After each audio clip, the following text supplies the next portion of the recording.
আবাসন ব্যবসায়ীদের সংগঠন রিহ্যাবের হিসেবে চলতি বছর বিক্রি বেড়েছে ৩০ থেকে ৩৫%। তবে এ বছরও বিপুল সংখ্যক ফ্ল্যাট অবিক্রিত রয়ে গেছে। আর ক্রেতারা বলছেন রাজধানী সহ বড় শহরে ফ্ল্যাট এখনো মধ্যবিত্তের নাগালের বাইরে। গ্যাস ও বিদ্যুতের সংযোগ না পাওয়া সহ নানা কারণে ২০১০ সালে শুরু হয় আবাসন খাতের মন্দাবস্থা। রাজধানী সহ বড় শহরগুলোতে নতুন নতুন ফ্ল্যাট নির্মাণ করা হলেও এর বড় অংশই থেকে যায় অবিক্রিত। এরপর থেকে প্রতি বছরই বাড়তে থাকে বিক্রি না হওয়া ফ্ল্যাটের সংখ্যা। ২০১২ সাল থেকে কমতে শুরু করে বিক্রির পরিমাণও। তবে চলতি বছর এসে কিছুটা ঘুরে দাঁড়িয়েছে আবাসন ব্যবসা। রিহ্যাবের তথ্য মতে এ বছর বিক্রির পরিমাণ গত বছরের তুলনায় অনেকটাই বেড়েছে, যদিও রাজধানী সহ বড় শহরগুলোতে এখনো অনেক ফ্ল্যাট রয়ে গেছে অবিক্রিত। রিয়েল এস্টেট একটা মন্দা ভাব দেখা দিয়েছিল এবং চলছিল। এখন সেই মন্দাটা কাটিয়ে ওঠার জন্য ব্যাংক ঋণটা যদি সিঙ্গেল ডিজিটের মধ্যে আমাদেরকে 8% হোক 9% হোক এর ভিতরে যদি দিয়ে দেয় একটা থোক বরাদ্দ, তাহলে হয়তো সেটা আমরা কাটিয়ে উঠতে পারবো ইনশাআল্লাহ। আবাসন খাতে আরো চাঙা ভাব আনতে ঋণ সুবিধার পাশাপাশি আবাসন খাতে মূল্য সংশোধনের পরামর্শ বিশ্লেষকদের। এই দামটা আছে এটা এখনো তাদের ধরাছোঁয়ার ভিতরে নেই। দ্বিতীয় যেটা আছে সেটা হলো যে আপনার সার্বিকভাবে ওনাদের যে বিনিয়োগের জায়গা, সেই বিনিয়োগের জায়গাও কমে আসছে এবং সেই পরিমাণ সঞ্চয়ও বাড়ছে না এবং দামটা একেবারেই মধ্যবিত্ত উচ্চ মধ্যবিত্তের ধরাছোঁয়ার বাইরে চলে গেল। রাজধানী সহ বড় শহরগুলোতে ফ্ল্যাট মধ্যবিত্তের নাগালের মধ্যে নিয়ে আসার দাবি ক্রেতাদের। কম ইন্টারেস্টেও ফ্ল্যাট কিনতে একটু শঙ্কিত যে আমরা এই টাকাটা রিকভারি করতে পারবো কিনা, কারণ আমাদের আফটারঅল ব্যবসা মন্দা। ১,০০০ টাকা হিসাব কিনেন, সেটা 50 লাখ টাকা রেজিস্ট্রেশন নিয়ে আপনার ৬০ লক্ষ টাকা, ওটা সাধারণ মানুষের মধ্যে পড়ে না আর কি। এটা দেশের রিহ্যাবের সদস্যভুক্ত আবাসন প্রতিষ্ঠান ১,১৩০টি। এর বাইরে আছে আরো অন্তত প্রায় ১,৫০০ প্রতিষ্ঠান। রিমা জামান, ইন্ডিপেন্ডেন্ট নিউজ। এ বিষয়ে আলোচনা করতে আমাদের সাথে স্টুডিওতে উপস্থিত রয়েছেন রিহ্যাবের পরিচালক ইঞ্জিনিয়ার সরওয়ার্দী ভূঁইয়া। জনাব সরওয়ার্দী ভূঁইয়া, আমাদের প্রতিবেদনে আমরা যেটা দেখলাম, এখানে আমরা যেটা উল্লেখ করেছি আসলে যে আপনাদের চলতি বছর ফ্ল্যাট বিক্রির পরিমাণ বেড়েছে। আসলে আমার যেটা জানার ইচ্ছা সেটা হচ্ছে যে এই ২০১০ থেকে ২০১৪ পর্যন্ত আমরা যে পরিসংখ্যানটা দেখেছি তার তুলনায় ২০১৫ যতটুকু ফ্ল্যাট বিক্রির পরিমাণ বেড়েছে এর পিছনে কারণ কি? ধন্যবাদ আপনাকে। আপনি দেখে থাকবেন যে ফ্ল্যাট বিক্রি যে বেড়েছে এর মূল কারণ হলো রাজনৈতিক স্থিতিশীলতা একটা কারণ। পাশাপাশি আপনি দেখবেন ব্যাংকে এখন অনেক তারল্য, যে কারণে ব্যাংকের ইন্টারেস্ট কিন্তু কমে গেছে। এই রাজনৈতিক স্থিতিশীলতা আসার কারণে ক্রেতাদের প্রতি আগ্রহটা একটু বেড়েছে। ওনারা এখন স্থিতিশীল অবস্থায় আছেন, ওনারা বিনিয়োগ করতে পারবেন এই সেক্টরে। পাশাপাশি ব্যাংকের ঋণের সুদ কমার জন্য ক্রেতার সমাগম আপনি দেখেছেন যে আমাদের এই যে 5 দিন ব্যাপী 23 থেকে 27 ডিসেম্বর যে ফেয়ার হয়ে গেল, শীতকালীন ফেয়ার, এখানে 22,000-এরও অধিক ক্রেতা দর্শক সমাগম হয়েছিল। এদের প্রত্যেকেরই কিন্তু স্বাদ আছে, এখন সাধ্যের মধ্যে আসা প্রয়োজন এবং স্বাদ এবং সাধ্যের মধ্যে আসতে হলে সরকারের যে ফিনান্সিয়াল ইনস্টিটিউটগুলি আছে সেগুলোকে এগিয়ে আসতে হবে। সেই জন্য আমরা আমাদের তরফ থেকে দাবি জানিয়ে আসছিলাম যে সিঙ্গেল ডিজিট ইন্টারেস্টে মধ্যবিত্তদের জন্য ঋণের ব্যবস্থা করা।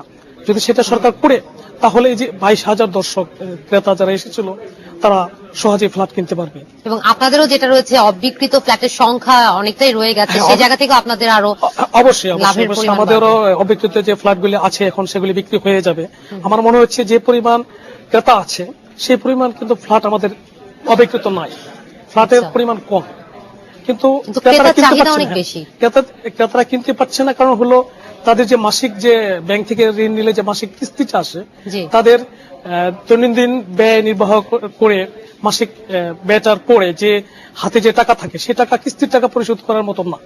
আপনি দেখবেন যে বাংলাদেশের বাহিরে আশেপাশের দেশগুলি আপনি দেখেন, ইন্ডিয়া সহ অন্যান্য দেশগুলি যে আছে সার্কভুক্ত plus Europe, America, Canada, Australia সহ অন্যান্য দেশগুলিতে সব জায়গায় আবাসন খাতে সিঙ্গেল ডিজিট ইন্টারেস্টে আবাসন ব্যবসার জন্য আবাসন ক্রেতাদের জন্য লোন দেওয়া হয় দীর্ঘমেয়াদী।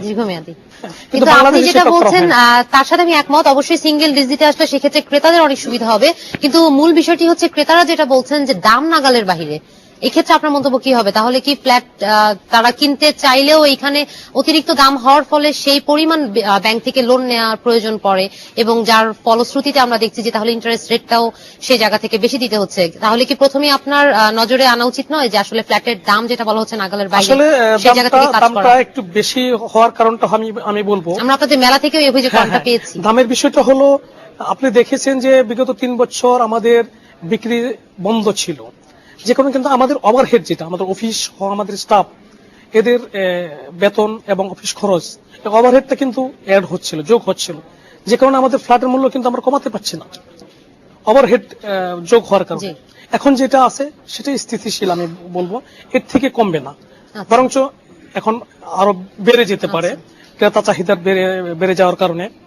এখন আমরা যেটা আমি আবারও বলবো যে ক্রেতাদের এখন সহযোগিতা করতে হবে সরকারকে এগিয়ে আসতে হবে এখানে সিঙ্গেল এবং ব্যাংক লোনের ক্ষেত্রে আরেকটি বিষয় রয়েছে যে সহজ শর্তে যেই লোন এবং ইএমআই যে বিষয়টির উপর আসলে নির্ভর করে এই লোনটা নেওয়া হয়, এখানে আবার 50% প্রথম দিকে আমাদেরকে পে করতে হয় ক্রেতাদেরকে। আসলে এই জায়গা থেকে কি আপনাদের কোনো দাবি নেই, বা ব্যাংকের ক্ষেত্রে আপনাদের কোনো সাজেশন নেই যে এই জায়গা থেকে আসলে একটু কাজ করে যাতে একটু সহজ শর্তে ক্রেতাদেরকে সুবিধা দেওয়া হোক? এটা আপনারা কি সরকারের কাছে চাচ্ছেন, না বাংলাদেশ ব্যাংকের কাছেও আপনাদের এই? এটা আমাদের নেতৃবৃন্দ যারা আছেন ওনারা বাংলাদেশ ব্যাংকের গভর্নর সহ অর্থমন্ত্রী মহোদয়ের সাথেও বসেছেন, দেন দরবার চলছে, আমরা সেটা দাবি জানিয়ে আসছি সিঙ্গেল ডিজিট ইন্টারেস্টের কথা।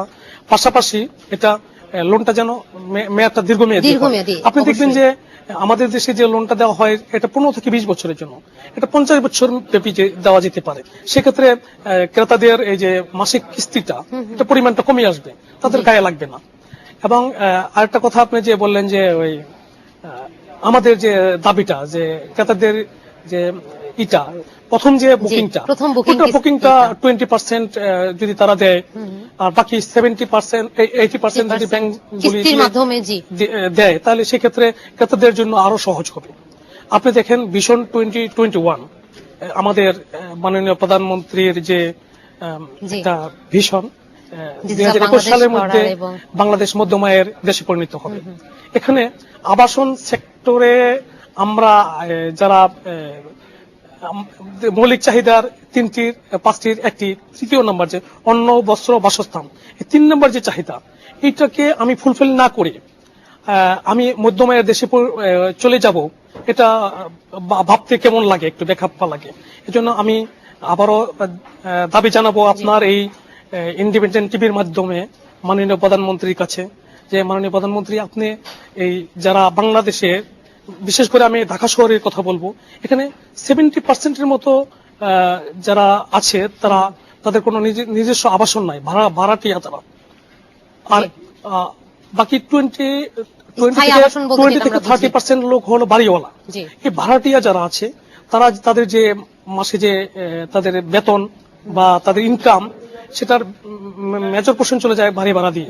তাহলে বাকি টাকা দিয়ে আপনার এই মাসিক যে ব্যয়টা মেটানো খুব কষ্টসাধ্য। এই জন্য যদি এটা করা হয় যে সিঙ্গেল ডিজিট ইন্টারেস্টে দীর্ঘমেয়াদী একটা লোনের ব্যবস্থা করা হয়, তাহলে এই যে 70 থেকে 80% যে ভাড়াটিয়া, তারা সহজ শর্তে সহজে আবাসনের মালিক হতে পারে। এমনটাই প্রত্যাশা করবো যাতে মধ্যবিত্তের নাগালের মধ্যে আসে এবং তারাও সহজ শর্তে লোন নিতে পারে। আরেকটি বিষয় সবশেষ খুব সংক্ষেপে আপনার কাছে জানতে চাইবো, আমাদের আসলে সময় খুব বেশি নেই। আবাসন খাতে গ্রাহক হয়রানি ও প্রতারণার অভিযোগ বেশ কয়েকদিন ধরে আমরা পাচ্ছিও, এক্ষেত্রে রিহাব কি করছে?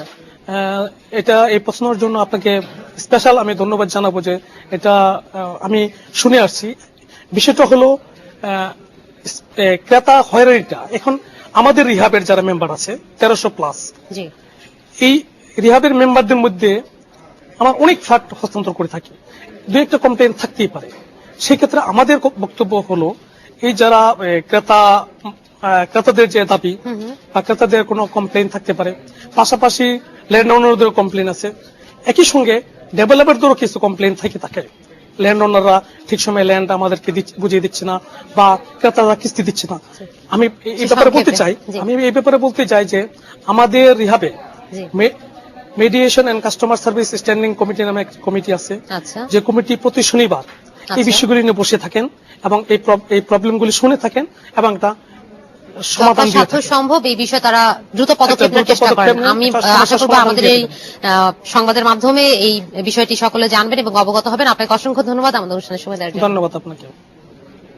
আবাসন খাত নিয়ে কথা বলছিলাম রিহাবের পরিচালক সরওয়ারদিন ভুইয়ার সাথে। চলে যাচ্ছি পরের সংবাদে।